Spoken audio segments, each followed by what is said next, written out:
Bien, la siguiente ponencia está presentada por la doctora Ana Galet. Es doctora en Ciencias Químicas y doctora en Física. Tiene más de 5 años de experiencia en la síntesis y caracterización de compuestos poliméricos y actualmente trabaja como jefe de proyectos en el ITENE, Instituto Tecnológico del Envase, Transporte y Logística. Y nos va a hablar de la seguridad y la calidad del producto garantizados mediante las nuevas tecnologías aplicadas a los envases. Gracias por la presentación y por haberme invitado a participar en esta jornada. Yo con esta presentación quiero dar una visión general de las cosas, de las novedades que se están realizando en el sector del envase, en las nuevas tecnologías que se estudian y que en algunos casos ya se están aplicando. Bueno, pues las funciones del envase son, yo creo que conocidas por todos, que pretenden acondicionar, proteger, contener, identificar e informar y, sobre todo, conservar el producto que envasan, que tienen en su interior. Y en los años 90, lo que movía a la innovación en el sector del packaging, del envase, era el producto, los métodos de distribución y, sobre todo, el marketing. Sin embargo, actualmente, la fuerza motriz que lleva la innovación en este sector se centra más en las exigencias de los consumidores, los intereses de los sectores de producción, la presión legislativa y los avances tecnológicos en I+D+I. Las exigencias de los consumidores hoy en día pues, se centran en los alimentos. Pues queremos productos que sean más naturales, con los mínimos tratamientos posibles, que sean ligeros, que sean dietéticos, que sean funcionales, que sean ecológicos, que sean alimentos de conveniencia, preferiblemente monodosis y listos para consumir rápidamente. De los envases exigimos que estén adaptados a las necesidades del consumidor, que sean funcionales, ergonómicos, fáciles de abrir, que sean novedosos, que tengan un diseño interesante y que sean sostenibles. Como podéis ver, somos unos consumidores realmente exigentes. En el sector de la producción y la distribución, pues a lo que se pretende llegar es a lista de proveedores, suministros just in time, aseguramiento en la calidad. Las grandes superficies y los supermercados tienen un gran poder en el sector de la distribución y pretenden nuevas formas de logística y distribución y una mayor trazabilidad en la distribución de los productos. La presión legislativa también mueve mucho la innovación en este sector, porque aparecen continuamente nuevas legislaciones que nos exigen avances continuos en este tema, tanto legislaciones sanitarias, de materiales destinados a entrar en contacto con alimentos o legislaciones medioambientales. Y, por último, los avances tecnológicos, que son de los que yo os quería hablar en esta charla. Los he separado en dos puntos. Por una parte, en el sector del envase se tiende mucho al desarrollo de nuevos materiales. Y por otro, se están desarrollando también nuevas tecnologías, como son el envase activo y el envase inteligente. En cuanto al desarrollo de nuevos materiales, bueno, pues materiales de envase, como bien sabéis, hay infinidad. Pues el más conocido son los polímeros, pero se utiliza también papel, cartón, vidrio, aluminio, celulosa, nuevos materiales de fibra de madera, metalocénicos, biodegradables, en fin. Hay una gran variedad, también existen muchísimas formas de obtener estos tipos de, o sea, los envases finales a través de procesos de laminación, de extrusión, de inyección. ¿Cuál es el mejor material y el mejor envase para un producto? Pues como todo, el que está hecho a medida para él, ¿verdad? Como cualquier traje. En cuanto a los materiales tradicionales, pues por ejemplo la hojalata, el papel, el cartón, las tecnologías, las nuevas tecnologías, nuevos desarrollos llevan a la reducción pretenden conseguir la reducción del consumo de materias primas, una mayor automatización, nuevos desarrollos y mejores propiedades de los que ya existen y nuevas formas y diseños. Y en cuanto a los plásticos, de los que voy a hablar un poco más en detalle, hay dos vertientes. Por un lado, se pretende mejorar las propiedades de los plásticos que ya existen y, por otro, se pretende desarrollar nuevos materiales biodegradables de los que ya seguro todos habéis oído hablar un montón últimamente, ¿verdad? Bueno, pues un material plástico no está formado por una única capa de un material, sino por una una cantidad de capas, una encima de otra. Cada una de ellas le confiere una propiedad distinta al material de envase, de forma pues, que una hace que este material sea barrera al oxígeno, de forma que el oxígeno que está en el exterior no pueda entrar dentro del envase. Otra le permite que se pueda sellar el envase, otra permite que se pueda imprimir, otra, en fin. Al final tenemos una cantidad de materiales como por ejemplo, he puesto un ejemplo, los típicos bricks de leche que tienen, pues, pueden tener hasta 6 capas de material. En la cara interna se ponen materiales que le den resistencia a la acción del alimento, que permitan que se enselle. Luego en la capa intermedia se ponen materiales que sean barrera a los gases y a los vapores. En la cara externa ya se ponen materiales que les den resistencia. Y al final tenemos un material que parece que sea de cartón y en realidad lo que tenemos es muchísimos materiales en ese envase. Uno de los factores limitantes de los materiales poliméricos es las propiedades barrera. ¿Vale? Hay muy pocos materiales que limiten la entrada del oxígeno desde el exterior del envase hasta el interior, y entonces se está investigando muchísimo la posibilidad de mejorar esas propiedades en los materiales.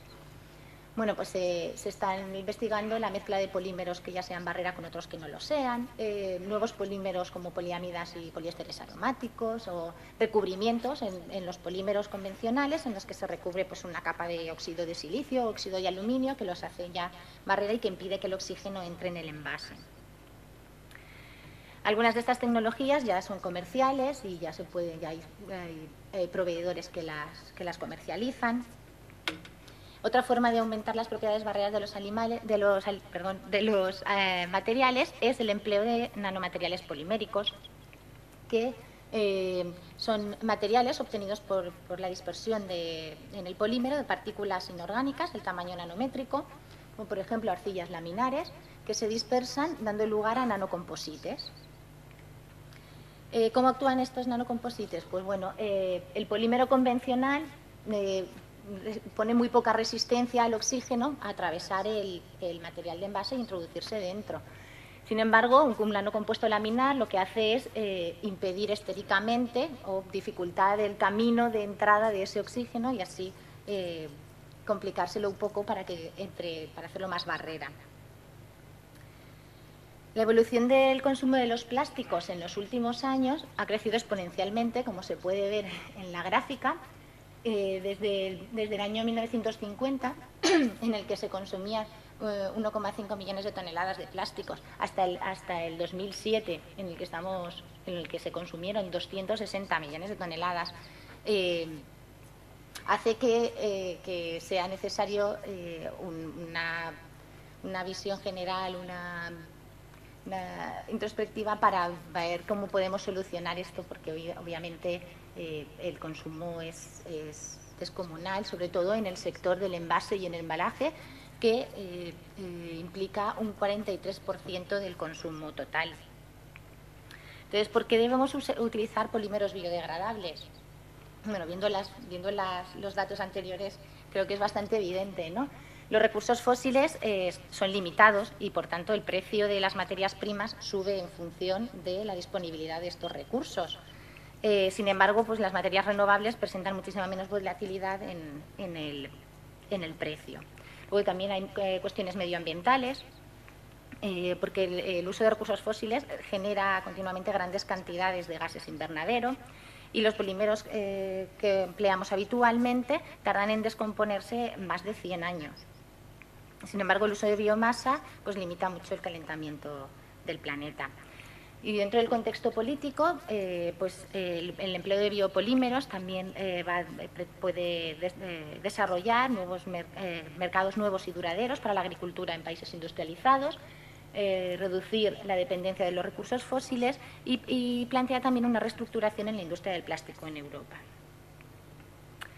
Bueno, pues para hablar de los bioplásticos, primero me gustaría explicaros un poco una clasificación general de los biopolímeros, que tienen 3 orígenes. Uno son los polímeros extraídos de la biomasa, como los polisacáridos, almidón, celulosa, las proteínas y los lípidos.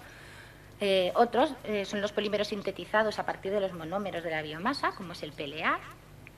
Y, por último, los polímeros producidos por microorganismos, como el PHA y el PHB. Y bueno, me gustaría aclarar un poco los conceptos de degradación, porque bueno, últimamente han salido muchísimos términos al respecto, biodegradable, compostable, oxodegradable, que puede llevar un poco a confusión. Entonces, el término degradación en general engloba todos los polímeros que se degradan, tanto por procesos físicos como por procesos biológicos. En este sentido, pues por procesos físicos están los plásticos fotodegradables, los degradables oxidativamente o hidrolíticamente, y por procesos biológicos están los plásticos biodegradables, que se degradan por la acción de microorganismos y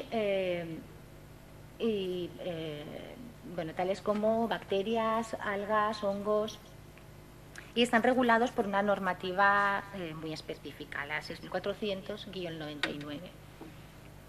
¿Qué son los plásticos oxodegradables? Bueno, pues los plásticos oxodegradables son unos plásticos a los que se les ha introducido unos aditivos que facilitan la degradación de estos polímeros. No están, por tanto, degradados por ningún microorganismo.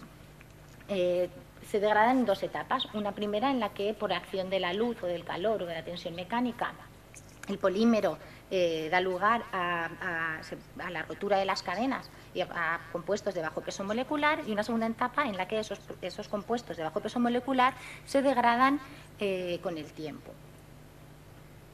Algunos ejemplos en imágenes de plásticos oxodegradables, como pueden ser bolsas, tenedores, botellas, vasos. Y bueno, algunas ventajas de los plásticos oxodegradables. Bueno, pues se incorporan en la formulación del plástico en un porcentaje muy pequeño, inferior al 3%. Además, se procesan con los equipos convencionales, están certificados para contacto alimentario, se activan por la luz o por la temperatura, son compatibles con los procesos de reciclado normales, sirven para polipropileno y polietileno y tienen vidas útiles de entre 6 meses y 5 años. Pero también tienen algunos inconvenientes. Y es que actualmente no existe un consenso mundial sobre su biodegradabilidad y compostabilidad. Asimismo, también existen serias dudas de que los residuos que dejan, generados por estos aditivos que se les incorporan y que las casas comerciales no quieren hacer públicos, con lo cual no se sabe muy bien lo que son, pueden ser tóxicos.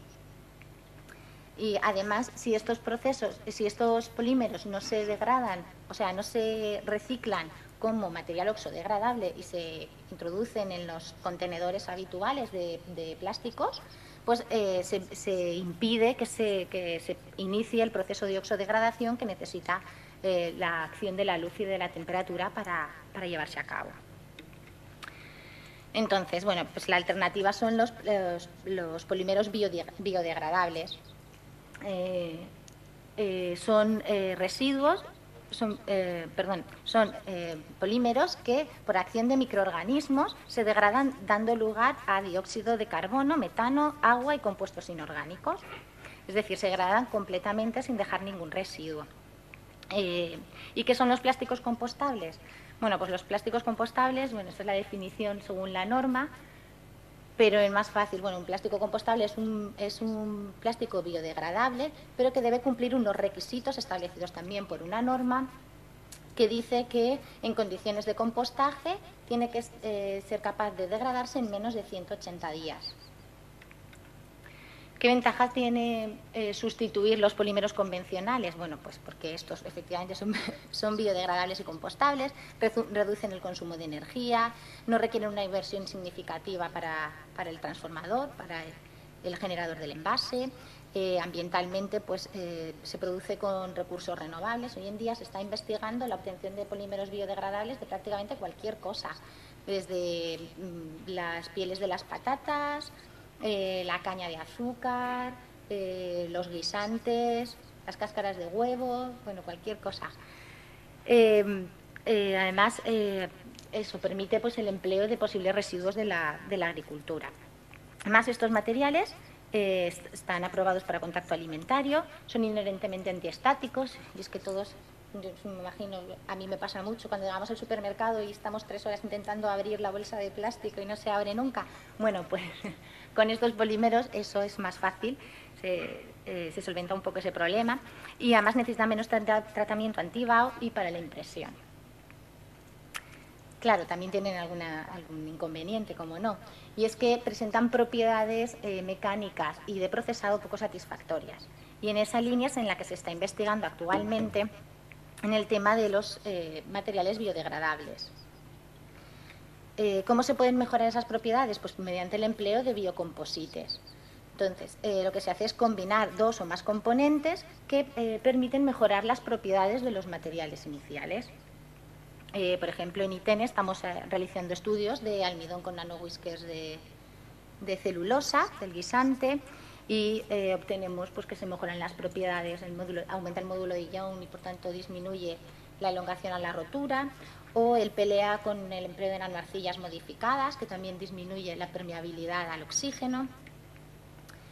Y bueno, ya existen también comercialmente algunas aplicaciones de esto, que son, por ejemplo, estas bolsas de PLA que tienen un recubrimiento de óxido de silicio para mejorar las propiedades barrera.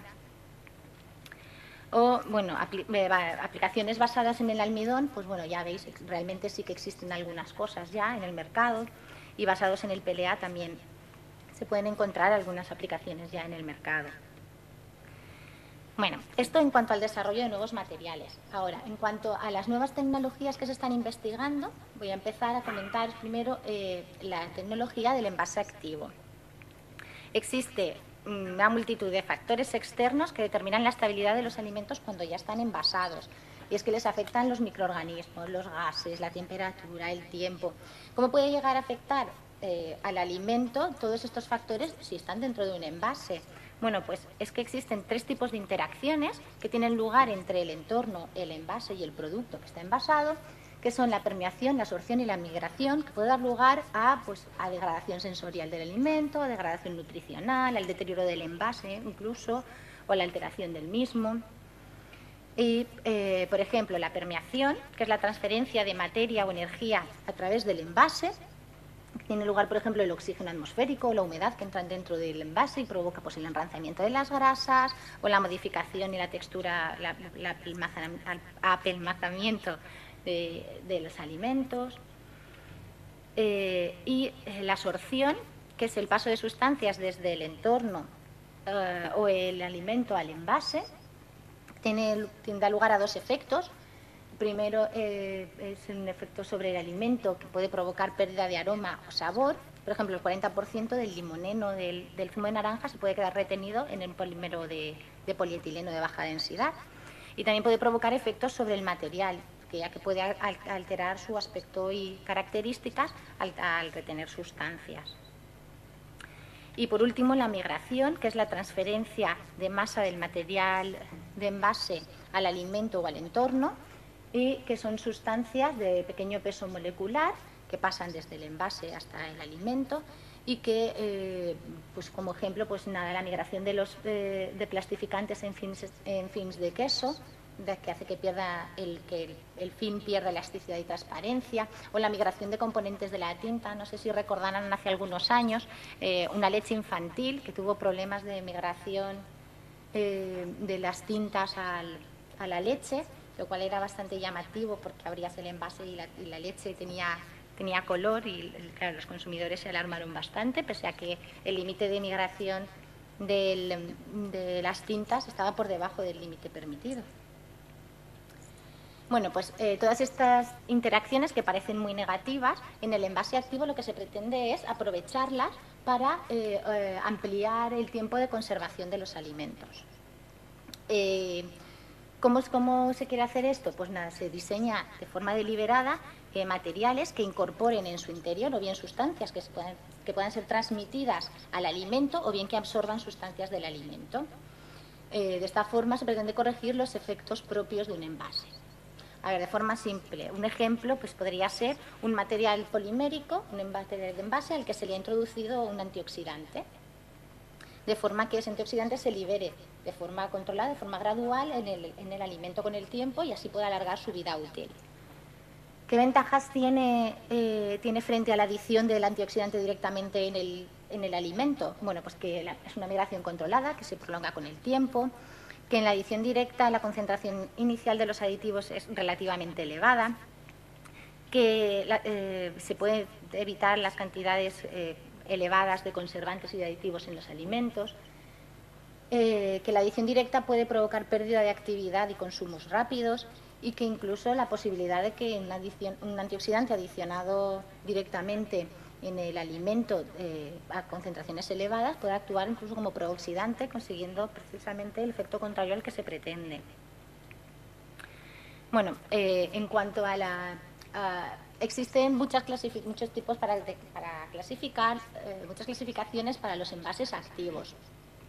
Yo he escogido esta, que me ha parecido una clasificación bastante sencilla, que agrupa los envases activos en 4 grupos. El primer grupo son sistemas que absorben o retienen sustancias indeseables, ¿vale?, del producto.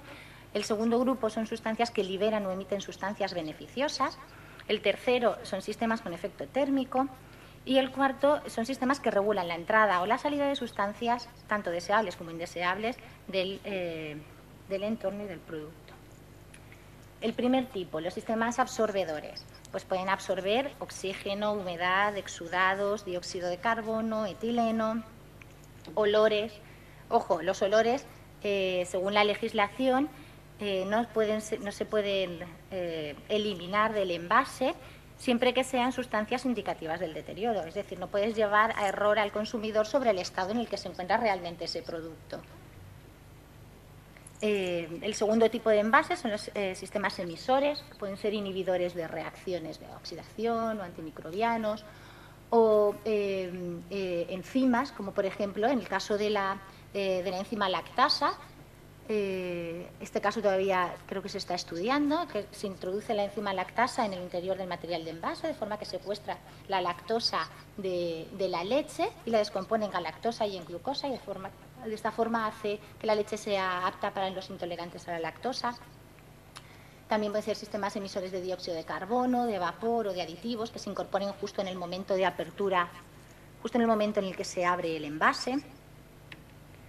Y luego está el tercer grupo de envases activos, son sistemas con efecto térmico, como los sistemas autoinfriables, los autocalentables o los susceptores de microondas, típicas palomitas de maíz o patatas fritas. Y por último, los sistemas activos, el cuarto grupo de sistemas de envases activos, son los sistemas que regulan la entrada y la salida de, pues puede ser dióxido de carbono, de oxígeno, de humedad. ¿Cómo se consigue esto? Pues mediante el empleo de films permeables o microperforados, mediante atmósferas modificadas o válvulas como las del café o la de los platos cocinados para microondas. Y los sistemas, muy por último, los sistemas generadores de espuma de las cervezas, que en algunos casos introducen una corriente, una atmósfera de nitrógeno a presión dentro de la lata, de forma que cuando la abres se despresuriza y entonces se genera una cantidad de burbujas de nitrógeno que generan una espuma muy densa. O en este caso, por ejemplo, introducen una bola en la parte inferior del envase para que genere la espuma. Bueno, los envases activos se pueden encontrar, como podéis ver, prácticamente en cualquier forma. En forma de bolsas, de cartuchos, de tapas, de bolsas, etiquetas, barquetas, en fin. Uno de los mayores problemas de los alimentos son los problemas asociados al oxígeno, que provocan alteración microbiológica, deterioro enzimático, bioquímico. Y normalmente para solventar este tipo de problemas, lo que se suele emplear son materiales de alta barrera, envasados en atmósferas modificadas o protectoras y envasado a vacío. Sin embargo, estas soluciones no son del todo óptimas, ya que nunca se elimina completamente el oxígeno que queda y siempre hay una presencia residual del oxígeno y una permeación a través de las paredes del envase. Entonces, los envases activos vienen a intentar solucionar este tipo de problemas mediante el empleo o bien de absorbedores de oxígeno o mediante la liberación de antioxidantes. En el caso de los secuestradores de oxígeno, existen ya muchas casas comerciales que que los suministran. Pueden ser sistemas inorgánicos, orgánicos, fotorreductores. En este caso, por ejemplo, Eval diseñó una botella en la que puso en el interior de la película de PET un secuestrador de oxígeno que iba secuestrando el oxígeno que había en el interior de la botella. Además puso una barrera de Evo que impedía que el oxígeno entrase y evaluó el contenido de oxígeno que había en el interior de la botella de cerveza con el tiempo. Bueno, pues en el caso de haber empleado el secuestrador de oxígeno, se observa que el nivel de oxígeno baja a cero y se mantiene en cero porque está continuamente el secuestrador absorbiendo todo el oxígeno que hubiese presente. Y en el caso de una botella de PET normal y corriente, pues el nivel de oxígeno en el interior de la botella aumenta considerablemente. También se han hecho estudios de secuestradores de oxígeno con el pan Bimbo, en el que se observa cómo se evita el crecimiento de los mohos. Existen también sistemas activos, emisores y absorbedores de CO2, que está presente en muchos sistemas, envase y producto. En algunos casos se pretende eliminar el CO2 del envase, en otros, en cambio, lo que se quiere es introducirlo. En el caso, por ejemplo, de frutas y hortalizas, el CO2 se genera por actividad fisiológica y en ese caso, pues para que no se hinche el envase, lo que se quiere eliminar esa generación de CO2. En el caso de los productos tostados, lo mismo, se sigue generando CO2 después del tostado. Sin embargo, en otros casos lo que se hace es introducir CO2 como fungiestático para evitar que crezcan microorganismos en el alimento. También hay emisores y absorbedores de etileno que tiene un efecto positivo para muchos productos, ya que induce al florecimiento de las piñas, a la desverdización de cítricos, a la maduración de los tomates. Sin embargo, en otros casos lo que se pretende es eliminar el etileno porque acelera la senescencia de las frutas y duran menos tiempo. En el caso de la adición de enzimas, pues también se está investigando la posibilidad de incluir enzima colesterol reductasa en el material de envase, de forma que transforme el colesterol en coprosterol, que no es absorbido por el intestino. Y una de las vertientes más novedosas últimamente en el campo del envasado activo es la adición de antioxidantes y de antimicrobianos para alargar la vida útil de los alimentos. Lo que se tiende fundamentalmente es al empleo de aditivos naturales, derivados de extractos de plantas, como los aceites esenciales o polifenoles naturales derivados de frutas y verduras. Por ejemplo, este es un estudio que estamos realizando nosotros, en el que estamos probando antioxidantes con la carne roja de ternera, en la que se observa, no sé si se observa muy bien, no sé si se aprecia, pero se retrasa el pardeamiento de la carne roja en el caso del empleo de antioxidantes derivados de aceites esenciales. También hay emisores de etanol que inhiben el crecimiento de mohos y algunas levaduras y bacterias. Se emplean fundamentalmente en productos de panadería, bollería, en pizzas, en racimos de uva. Solo hay que tener la precaución de calentar el producto antes de consumirlo, porque puede quedar parcialmente retenido en el alimento. Y por último, pues envases autoenfriables, como estas cremas cosméticas que tienen un pulsador en la parte inferior y que hace que un intercambiador de calor se enfríe la crema y te resulta más agradable cuando te la pones, o los refrescos que al girar la base hacen que el gel se enfríe y se refresque la bebida, o incluso estos envases autocalentables. Estos son un poco rústicos, ya tienen mucho tiempo. Actualmente existen ya algunos más sofisticados que en este caso pues perforan la lata y hacen que el agua entre en contacto con la cal, se produzca una reacción muy exotérmica y se caliente el alimento que hay en el interior. Y la última tecnología de la que me gustaría comentaros algo es de los envases inteligentes, que son envases capaces de monitorizar y controlar lo que le ocurre al producto durante toda la cadena de suministro. Existen dos tipos de dispositivos, los que transportan datos, que se utilizan para almacenar y transmitir datos, que son es la tecnología RFID, y los que indican mediante un cambio de color, indican el proceso mediante un cambio de color y se emplean para monitorizar las condiciones externas y advertir en el caso de que sea necesario. En cuanto a la tecnología RFID, pues nada, es una tecnología que transmite y guarda información en un chip de silicio por medio de ondas electromagnéticas.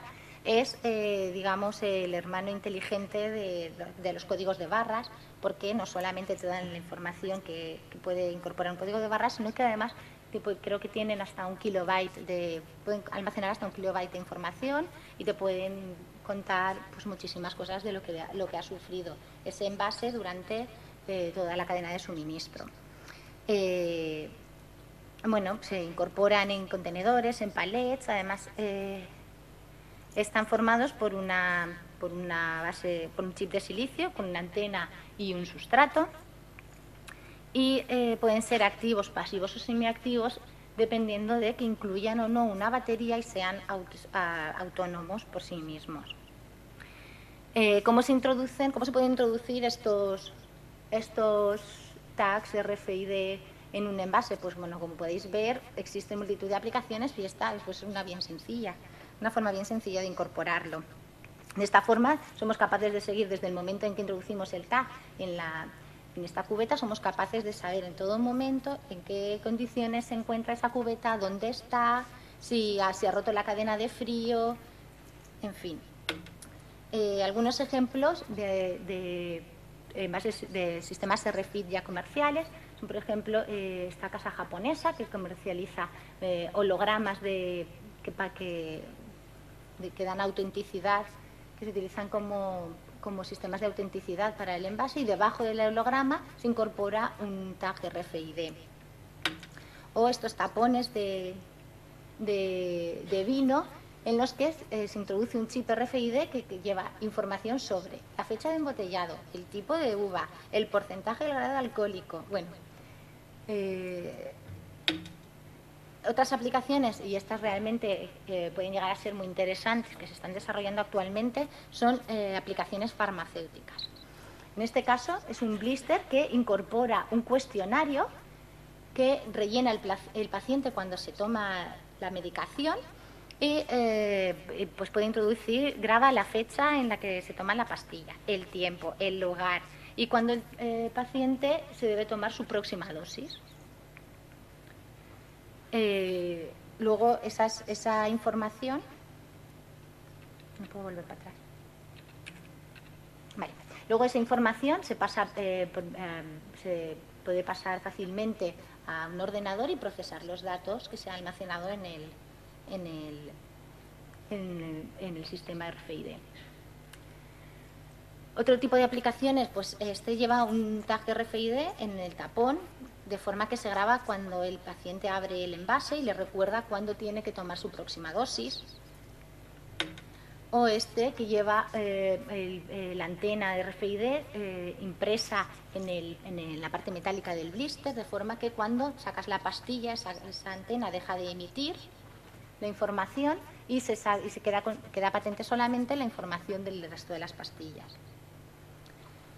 Vale. Otro tipo de indicadores de los sistemas inteligentes son los indicadores tiempo-temperatura, que son etiquetas simples relativamente baratas, que lo que nos dan es una información visual de la temperatura o de la acumulación de temperatura que ha sufrido un envase. Es un proceso irreversible, dependiente de la temperatura, y es una importante herramienta de decisión y de marketing. ¿Qué hacen estos indicadores? Bueno, pues nos dicen si el producto se ha congelado, si se ha descongelado, si ha habido un abuso térmico, si está bien horneado, si se ha completado el tratamiento al que tenía que someterse. ¿Y qué requisitos debe tener? Bueno, pues deben de ser fáciles de activar, deben responder a una temperatura determinada o a una acumulación de tiempo-temperatura, pueden ser o no reversibles, dependiendo para qué se empleen, y debe correlacionarse, el cambio de color debe correlacionarse con el deterioro del producto.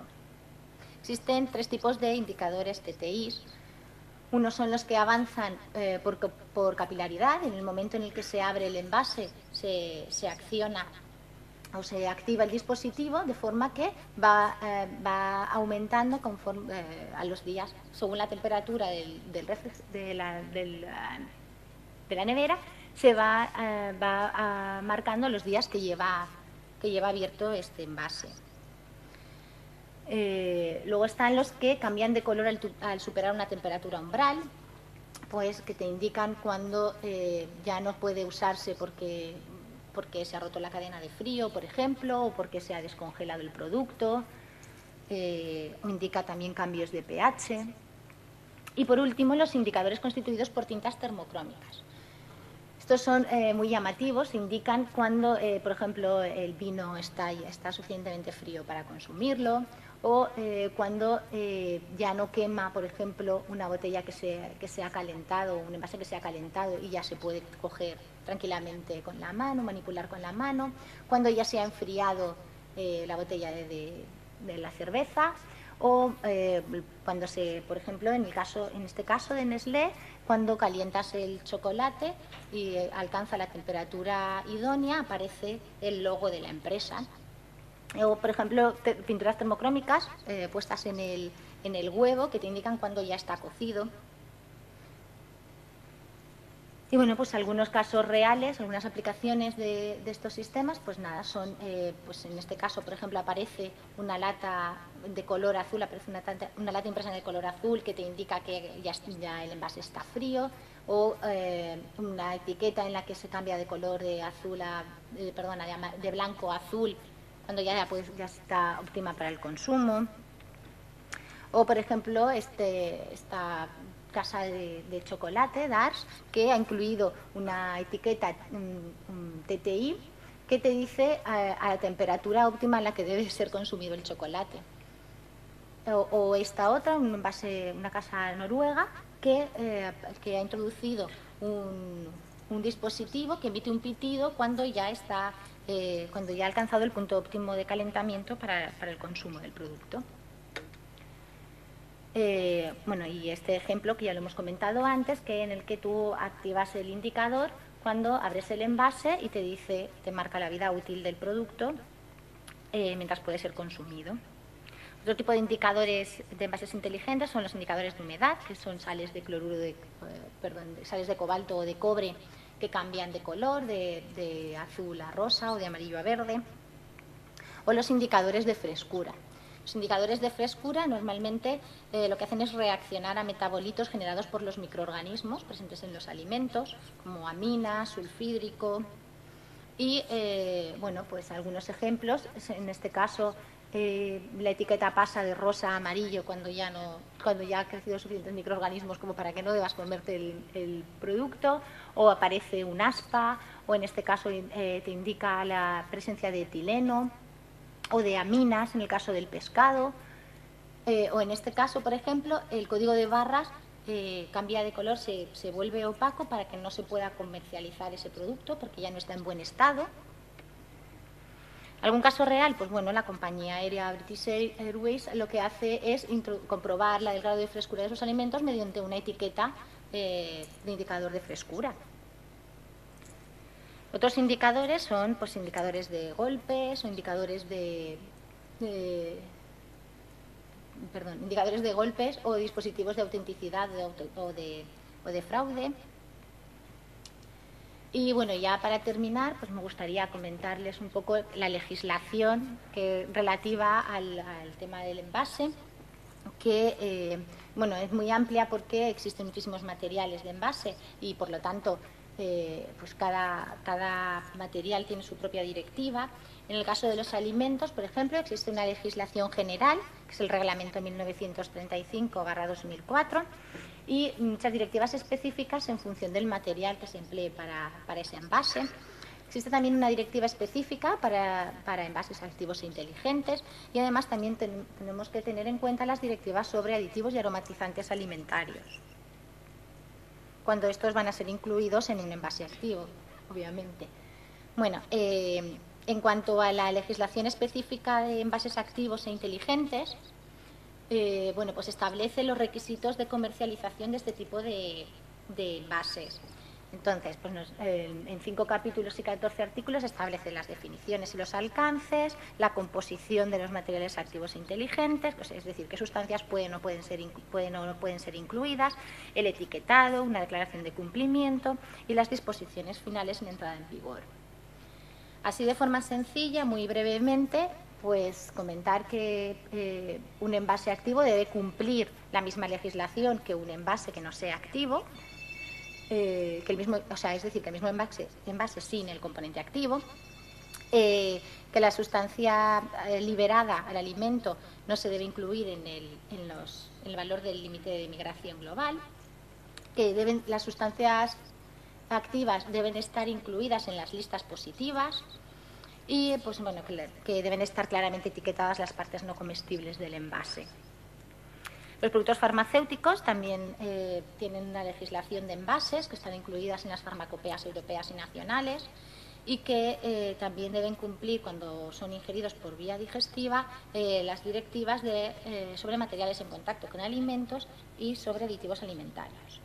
Y bueno, ya como conclusiones, pues comentar que la capacidad para producir las mismas cosas pero de forma más eficiente y con menos coste, es lo que conocemos como innovación del proceso, que en ITN también estamos muy enfocados a la innovación del producto, que es la capacidad de hacer las cosas nuevas que otro aún no ha hecho, y que para ello es necesaria una colaboración estratégica entre el sector público, el privado, el sector financiero y los emprendedores. Y bueno, esto es todo lo que les quería contar. Muchas gracias.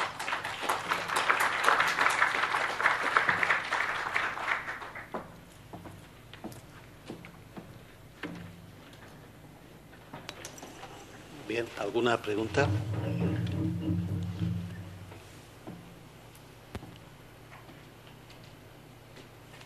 Sí, había alguna por aquí, ¿no? Sí, quería hacer una pregunta en el sentido de hasta qué punto se están introduciendo ya los envases inteligentes a nivel de mercado. Hay ya... Los indicadores de frescura y los TTIs, por ejemplo, sí que están muy introducidos. La tecnología RFID está introducida más a nivel distribución que a nivel comercial. O sea, es a lo que se tiende, a llegar al supermercado y que cojas el producto y te pases por debajo de un arco, que lea todo lo que llevas en el carro, lo tengas que ir a la cajera directamente, que te pase producto a producto, pero bueno, eso no hemos llegado, pero a nivel distribución realmente sí se están empezando a instaurar porque realmente supone muchas ventajas. Y con respecto a la migración de materiales directamente al alimento que pueden controlar procesos fermentativos o evidentemente deberían de cumplir reglamentaciones respecto a aditivos, ¿no? Efectivamente, ese tipo de sustancias pueden ser aditivos alimentarios, entonces están regulados por la legislación relativa a los aditivos, o si no están, bueno, la directiva de envases activos e inteligentes es muy nueva, es de mayo de este año. Si todavía no están incluidas en las listas positivas, lo que se tiene que hacer es una solicitud de incorporación. No se puede introducir cualquier cosa alegremente en el envase para que llegue al alimento. Lógicamente, tiene que estar eso está muy registrado, muy controlado, y tienes que solicitar a la Unión Europea que te incluya el aditivo que tú quieres emplear en las listas positivas. Muy bien. ¿Alguna pregunta más? Bueno, pues muchas gracias por la exposición.